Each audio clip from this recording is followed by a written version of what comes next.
ta'ala fil Qur'anil aziz. A'udzu billahi minasyaitonir rajim. Ya ayyuhalladzina amanu taqullaha haqqa tuqatih wa la tamutunna illa wa antum muslimun. Shadaqallahul azim. Hadirin jamaah salat Jumat yang dirahmati Allah Subhanahu wa taala.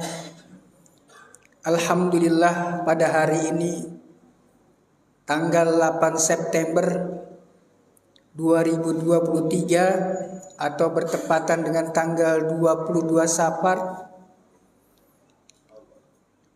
Ini merupakan satu momen penting buat kita mengingat tentang diri kita yang masih diberi kesempatan oleh Allah Subhanahu wa taala untuk melaksanakan sholat Jumat berjamaah. Kita bersyukur pada Allah Subhanahu wa taala dengan sama-sama meningkatkan ketakwaan pada Allah Subhanahu wa taala dengan sebenar-benarnya, dan kita berkonsentrasi untuk melakukan sholat Jumat tanpa gangguan.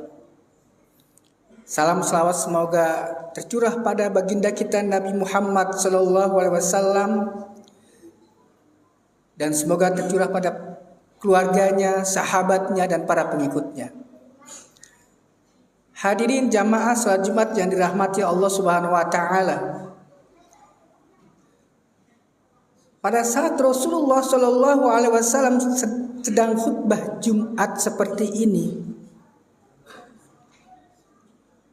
tiba-tiba datang seorang atau datang segerombolan atau sekelompok kafilah yang membawa dagangan dari Syam dengan berbagai dagangan makanan-makanan yang dibutuhkan oleh masyarakat Madinah pada saat itu. Melihat kafilah yang datang, kalau di sini masih tertutup oleh tembok, mungkin dulu tanpa tembok masjidnya Rasulullah SAW, maka semua jamaah keluar mendatangi pedagang itu. Tinggal 12 orang. Lam yabqa ila isna asyara rajulan. Tidak semua keluar, kecuali yang tetap hanya 12 orang saja. Ini diceritakan oleh Jabir bin Abdullah. Dan hadis ini adalah hadis mutawatir dan hadis sahih. Mufassirin mengatakan pada saat itu kondisi Madinah memang dalam kondisi kekurangan makanan dan banyak orang yang kelaparan. Dan Mufassirin mengatakan bahwa yang 12 orang itu diantaranya adalah Abu Bakar dan Umar. Tentunya yang menceritakan yaitu Jabir bin Abdullah. Pada kesempatan Jumat hari ini, coba kita lihat 3 tokoh ini yang tetap kondisinya di dalam kondisi apapun tetap bersama Rasulullah SAW. Bisa kita bayangkan seandainya pada saat ini ada sesuatu yang mengganggu kita, yang membuat kita itu akan ketakutan. Mungkin yang akan berada di sini hanya beberapa orang saja. Ingat ketika ada gempa di suatu tempat masjid kosong, yang ada cuma khotibnya dan beberapa orang saja. Dan orang-orang yang tetap inilah yang Allah kasih rahmat. Kenapa? Dia orang-orang yang bisa dapatkan rahmat. Kita lihat sosok yang pertama, Abu Bakar. Abu Bakar As-Siddiq adalah sahabat Rasulullah SAW yang selalu bersama Rasulullah SAW. Mendapat gelar As-Siddiq karena beliau selalu membenarkan apa yang datang dari Rasulullah SAW. Hatta itu tidak masuk akal, hatta itu akan ditentang oleh banyak orang sekalipun. Pada saat Isra Mi'raj, Pada saat Isra Mi'raj semua orang meragukan. Wahai Abu Bakar, ini ada cerita Rasulullah SAW semalam pergi ke Masjidil Aqsa di Palestina. Bagaimana menurut pendapatmu? Abu Bakar mengatakan kalau Rasulullah yang mengatakan, tidak mungkin Rasulullah itu dusta. Maka Abu Bakar As-Siddiq selalu membenarkan apa yang datang dari Allah dan Rasulnya, dan tidak ragu-ragu lagi. Tipe orang semacam inilah yang dibutuhkan pada saat zaman sekarang ini.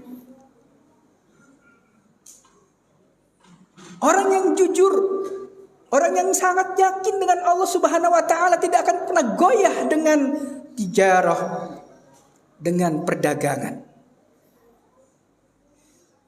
Kemudian yang kedua, kita lihat Umar bin Khattab radhiyallahu anhu. Kita lihat bagaimana keimanan Umar bin Khattab. Kalau Umar bin Khattab sedang jalan di satu jalan, maka setan tidak akan dekat dengan Umar bin Khattab, akan di jalan tempat yang lain. Setan gak berani dengan Umar bin Khattab. Karena keimanan Umar bin Khattab setelah masuk Islam begitu yakin sampai Umar bin Khattab mendakwahkan Islam dengan terang-terangan tanpa sembunyi-sembunyi, bahkan menantang orang-orang musyrik. Ketika orang-orang musyrik menghalangi untuk hijrah, Umar bin Khattab mengatakan, siapa yang menghalangi saya? Silakan. Siapa yang mau istrinya menjadi janda, anak-anaknya menjadi yatim, halangi saya. Orang-orang seperti Umar bin Khattab dengan keimanan yang tinggi inilah yang dibutuhkan saat ini. Keberaniannya tidak menggentarkan semua orang yang akan menghalanginya, menakut-nakutinya. Justru musuh takut dengan Umar bin Khattab karena keimanan yang begitu luar biasa. Yang ketiga, Jabir bin Abdullah. Beliau ini masuk Islam ketika umur belasan tahun bersama bapaknya Abdullah. Abdullah adalah syahid pada perang Uhud. Dan ketika beliau ditinggalkan oleh bapaknya Abdullah, pada saat itu mati syahid, dan Jabir pada saat itu menjaga kaum muslimah yang tidak ikut berperang.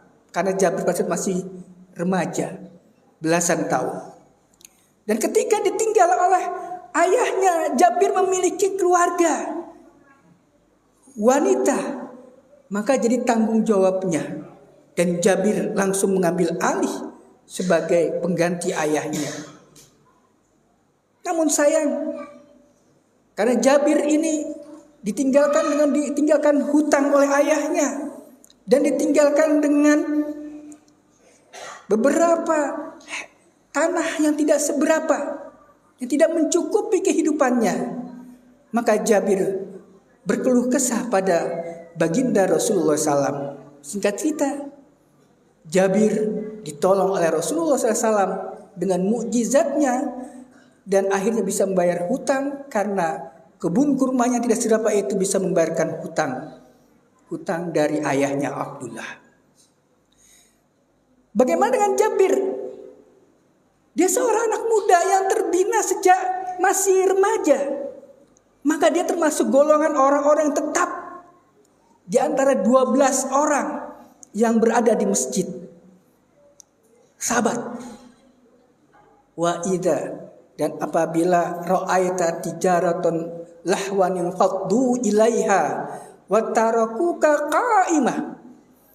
Dan ingatlah ketika Rasulullah SAW sudah khutbah Jumat dan kaum muslimin melihat tijarah walahwan fadduna ilaiha. Tidak peduli lagi, khutbah tidak didengarkan lagi. Bahkan akhirnya keluar dari masjid. Wataraku qaimah, pada Rasul dalam kondisi berdiri. Jadi khutbah itu memang berdiri. Khutbah tidak duduk. Khutbah bukan ceramah. Hadirin yang dirahmatkan Allah Subhanahu wa taala. Apa yang orang ini sanggup tetap mendengarkan khutbah? Yang pertama, karena mereka adalah orang-orang yang faham tentang akhirat.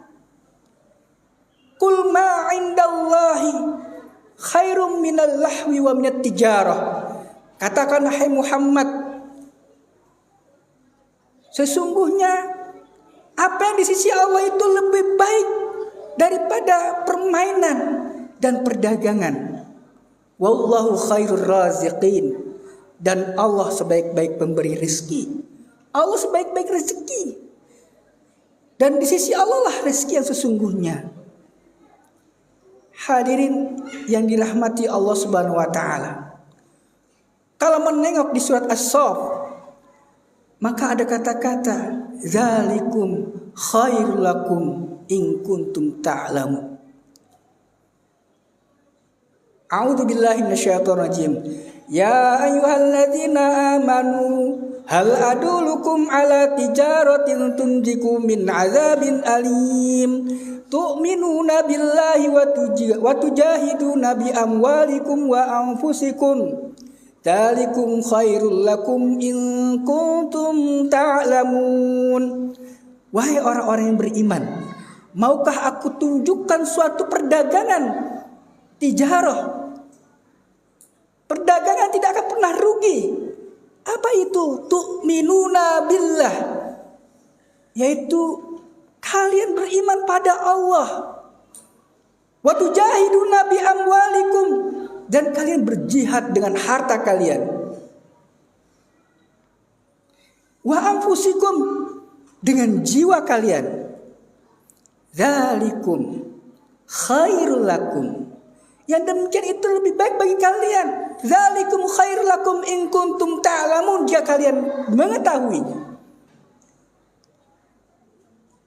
Di surat Al-Jumu'ah ayat 10 pun demikian, ayat 9 pun demikian. Dzalikum khairul lakum in kuntum ta'lamun. Wa idza qudiyalis salati min yaumil jumu'ati fas'au ila dzikrillah wa dzarul bai'. Dzalikum khairul lakum in kuntum ta'lamun. Dan apabila, wahai orang-orang yang beriman, dan apabila kalian mendengar seruan salat Jumat, fas'au, segera. Jangan entar-entar. Segera ke masjid, fas'au ila dzikrillah, untuk melakukan salat, zikir, iktikaf sambil nunggu azan. Fas'au ila dzikrillah wa dzarul bai', dan tinggalkan perdagangan. Aplikasi Grab-nya ditutup dulu jam 11. Warungnya ditutup dulu jam 11:30. Kalau ini didahulukan, kalau Allah didahulukan, dzalikum khairul lakum, dan demikian itu lebih baik dari kalian, in kuntum ta'lamun, jika kalian mengetahui. Jadi kalau kita ingin menjadi orang-orang yang sahabat kelak, sekali lagi kelak ya, kalau kita tidak bersungguh-sungguh berjihad, dengan sungguh berjihad, kelak Indonesia ini akan dikuasai oleh orang-orang yang tidak beriman. Kenapa saya katakan kalau tidak beriman? Karena oligarki sudah merekrut ke semua unsur-unsur yang ada. Dan mereka sudah mulai mau memutarbalikkan fakta bahwa PKI itu adalah pengkhianat. Tapi dia mengatakan korban. 1945 dia mengkhianati Indonesia. 1965 dia mengkhianati Indonesia. Tapi ada orang-orang mengupayakan supaya PKI itu kembali dan dianggap sebagai korban. Kelak kalau kita diam saja, kalau kita tidak melihat masa yang akan datang itu tidak dicegah PKI itu, bahaya laten PKI, maka kita mungkin tidak akan ada di masjid ini. Dan hanya 12 orang mungkin. mungkin kurang dari 12 orang. Ingat, Spanyol, negara yang mayoritas muslim, sekarang tidak ada muslim di sana. Inilah zalikum khairul lakum in kuntum ta'lamun. Jika kalian mengetahui bahwa Allah di atas segalanya, baru Allah akan menolong kita, baru akan sejahtera. Qul ma indallah, yang di sisi Allah itu lebih baik. Oleh itu yang pertama adalah perbanyak pengetahuan. Jangan lupa literasi. Terus membaca. Ini tanggal 8 Agustus adalah bulan literasi, bulan membaca. Iqra. Bacalah. Dengan kita banyak membaca, maka kita menjadi orang-orang yang tahu. Dengan kita tahu, maka kita akan bisa mencegahnya. Yang kedua, kenapa kok bisa 12 orang ini tetap di dalam masjid? Karena keimanannya begitu terinternalisasi. Imannya, imanul amik, iman yang benar-benar mendalam. Iman yang benar-benar menjadikan sesuatu yang nikmat bagi dia. Imannya Jabir bin Abdullah, imannya Abu Bakar As-Siddiq, imannya Umar bin Khattab, dan iman orang sahabat ini kalau para raja tahu maka akan diambil. Oleh karena itu, pendidikan keimanan, pendidikan keyakinan harus kita terus perjuangkan. Karena ada orang-orang di sana memperjuangkan. Dia katakan kalau Indonesia ingin maju, tidak usah ada pendidikan agama di sekolah. Kita sebaliknya, kalau tidak ada pendidikan agama, tidak ada agama Islam, tidak ada Al-Quran, tidak ada didik oleh generasi, maka akan makin hancur dunia ini. Pendidikan keimanan mesti terus dari rumah ke rumah, dari RT, RW, Karang Taruna, dididik, bukan hanya sekedar dididik berorganisasi, juga berdidik keimanan. Hadirin jamaah yang dirahmati Allah Subhanahu wa taala. Kemudian yang berikutnya, bagaimana kita supaya bisa menjadi sahabat? Berdoa. Karena semua rahmat Allah. Setiap hari kita sholat harus ingat doa itu. Ya muqallibal qulub, sabit qalbi ala dini. Wahai yang membolak-balikan hati, teguhkanlah kami dalam agamamu ya Allah, agamamu ya Allah. Allahumma afriq alaina sabra wa tsabbit aqdamana wansurna 'alal qaumil kafirin. Ya Allah, limpahkan pada kami kesabaran ya Allah. Teguhkanlah pendirian kami ya Allah, dan tolonglah kami ya Allah dari orang-orang kafir. Kemudian yang keempat, kalau kita ingin menjadi orang-orang yang sahabat seperti 12 orang yang tadi, isna asyara rojulan, maka kita harus menolong agama Allah. Surat Muhammad ayat 7. In tansurullaha yansurkum wa yusabbit aqdamakum. Tolonglah agama Allah, pasti kalian akan ditolong oleh Allah. Wa yusabbit aqdamakum, dan kedudukan kalian akan ditegakkan. Dengan 4 hal ini mudah-mudahan kita bisa menjadi orang-orang yang sabat. Dan ketika kita menjadi orang-orang yang sabat, istiqomah, maka insya Allah ketika malaikat datang, kita akan diseru dengan seruan, ya ayyuhatal nafsul mutmainnah. Kita akan diseru, wahai jiwa yang tenang. Dan malaikat akan datang, dan malaikat mengatakan, ala takhafu wala tahzanu wa absiru bil jannah. Aqulu qauli hadza astaghfirullahalazim li wa lakum wa risailil muslimin wal muslimat wal mu'minina wal mu'minat fastaghfiruh innahu huwal ghafurur rahim.